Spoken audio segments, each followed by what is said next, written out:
If your doctor told you your blood sugar is a little high, maybe your A1C crept up to 5.7 or 6.0, you might have thought, big deal, I'll cut back on sugar.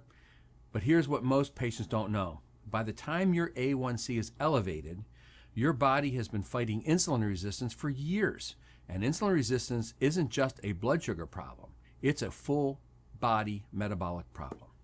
Hi, I'm Dr. Ken Rictor. Welcome to Curbside Consult.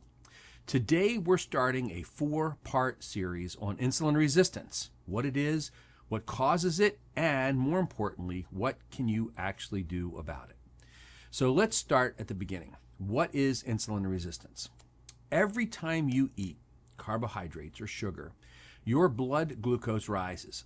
Your pancreas responds by releasing insulin, a hormone whose job it is to escort that glucose out of your bloodstream and into your cells. In a healthy system, that handoff is smooth, efficient, and fast. But in insulin resistance, the cells stop listening. Think of it like a lock and key. Insulin is the key, the cell receptor is the lock. In insulin resistance, the locks are broken. The key still shows up, but the door won't open. So what happens? Your pancreas pumps out more insulin, trying to force the door open.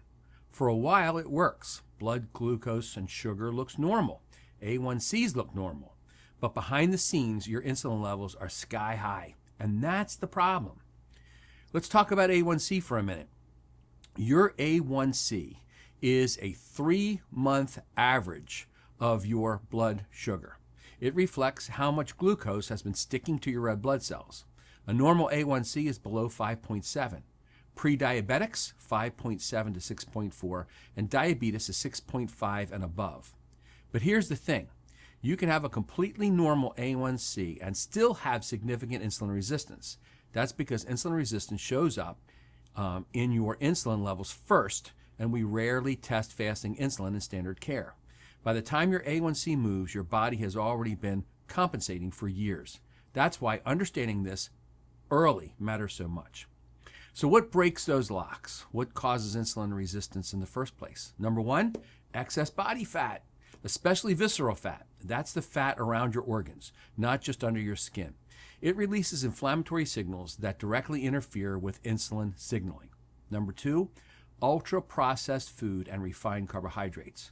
Constant glucose spikes force constant insulin release. Eventually, the system gets overwhelmed. Number 3, physical inactivity. Your muscles are one of the primary sites where glucose gets used. When you're sedentary, that capacity shrinks. Number 4, chronic sleep deprivation. Even 1 or 2 nights of poor sleep measurably increases insulin resistance. This one gets underestimated constantly. Number 5, chronic stress and elevated cortisol. Cortisol raises blood sugar. It's designed to do that in emergencies, but when it's chronically elevated, it wears down the metabolic system. Number 6, certain medications, including steroids, antipsychotics, and some blood pressure drugs. And number 7, genetics. Some people are more predisposed, but genetics loads the gun. Lifestyle pulls the trigger. Here's why this goes beyond blood sugar. Chronic high insulin is inflammatory. It drives fat storage, especially belly fat. It contributes to high triglycerides, low HDL, and elevated blood pressure. It raises your risk of cardiovascular disease, fatty liver disease, polycystic ovary syndrome, certain cancers, and of course, type 2 diabetes.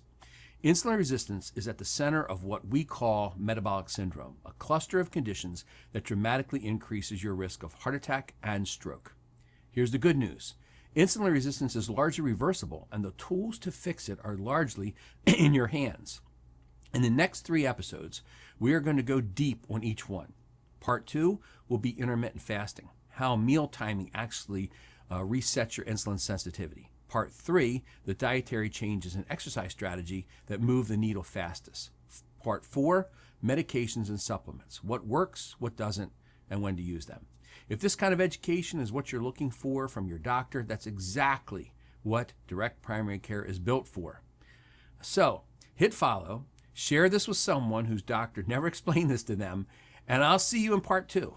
I'm Dr. Ken Rictor, and this is your Curbside Consult.